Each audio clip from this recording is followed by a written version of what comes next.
Smita Sabharwal out. 10 ఏళ్ల తర్వాత CMO నుంచి ఎగ్జిట్.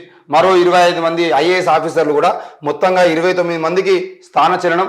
సీఎం ఓఎస్డీగా ఐఎఫ్ఎస్ అధికారి చంద్రశేఖర్ రెడ్డి, పురావస్తు శాఖ డైరెక్టర్గా Bharathi Holikeri, state finance commission member సెక్రటరీగా బదిలీ. 10 ఏళ్లుగా సీఎం కార్యాలయంలో సెక్రటరీగా కొనసాగిన ఐఏఎస్ ఆఫీసర్ స్మితా సబర్వాల్ బదిలీ అయ్యారు. CMO secretary, irrigation department secretary, Panchayati Raj secretary బాధ్యతల నుంచి తప్పించి స్టేట్ ఫైనాన్స్ కమిషన్ మెంబర్ సెక్రటరీగా నియమిస్తూ చీఫ్ సెక్రటరీ శాంతి కుమారి బుధవారం ఉత్తర్వులు జారీ చేశారు.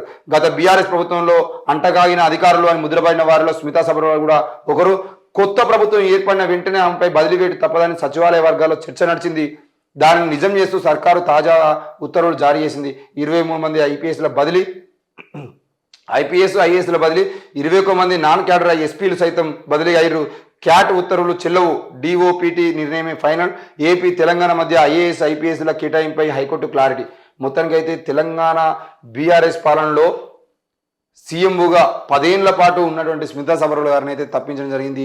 ఈ విషయంలో మనం గుర్తుపెట్టుకోవాల్సిన విషయం ఏంటంటే అటు రమణాచారి గారైనా స్మితా సబర్వాల్ గారైనా ఇద్దరు కూడా సీఎంఓ ఆఫీసులో ఉండి కేసీఆర్ గారితో ఎన్ని పూజలు చేయించానో అన్ని పూజలు చేయించి, ఎన్ని గుడులకు ఎన్ని కోట్లు ఖర్చు చేయనో అన్ని కోట్లు ఖర్చు చేయించి, మొత్తానికైతే అసలు యజ్ఞాల పేరుతో, చదువుల పేరుతో, స్కూళ్ళకు సంబంధించిన విషయంలో మాట్లాడింది ఏమీ లేదు. కానీ మొత్తానికైతే యజ్ఞాల పేరుతో, యాగాల పేరుతో కొన్ని కోట్ల రూపాయల ప్రజాధనాన్ని వృధాగా ఖర్చు చేయించిన ఘనత కూడా వీళ్ళకి దక్కుతుంది. ఈరోజు కాళేశ్వరం ప్రాజెక్ట్ అయినా, మిషన్ భగీరథ అయినా, మిషన్ కాకతీయ అయినా మొత్తం కోట్లాది రూపాయలు ఖర్చు చేసి నిర్మించిన ప్రాజెక్టులు ఏవైతే ఉంటాయో ఆ ప్రాజెక్టు వెనకాల కూడా ఇలా హస్తం ఉంది.